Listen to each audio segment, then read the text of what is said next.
Sziasztok! Ebben a kicsomagoló videóban az Ajax vezeték nélkül riasztó Voltage Stop eszközét fogom nektek bemutatni. A csomagolás hátulján a főbb tulajdonságai az eszköznek, amire vissza fogunk majd térni a nagyobb videóban, amiben részletezzük, hogy pontosan hogy működik ez az eszköz. Nézzük, hogy mit találunk a dobozban.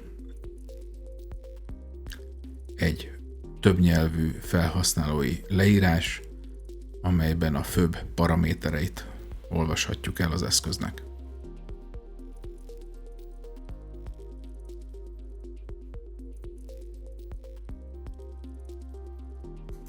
Kapunk hozzá egy zacskóban 2 kiegészítő elemet, illetve magát, az Ajax Voltage Stop eszközét.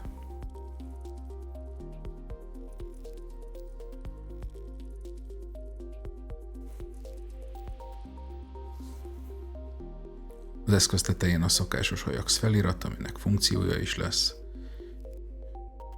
és a meneteket 2 kupak védi a mechanikus sérülésektől.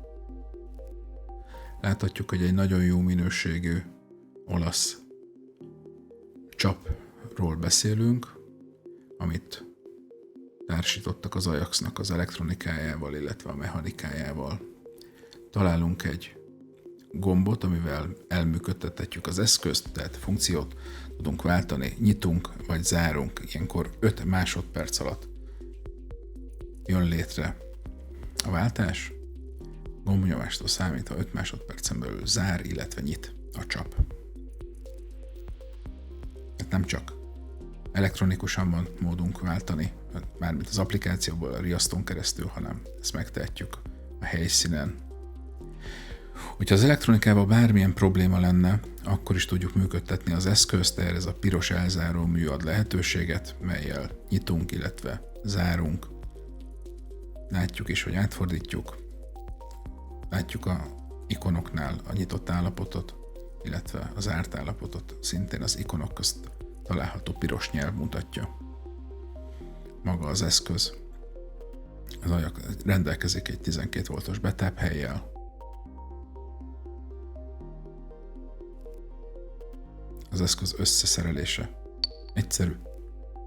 Így visszatérhetünk a normál funkcióhoz, és applikáción keresztül, vagy a gomb megnyomásával válthatunk nyitott, illetve a zárt állapot között.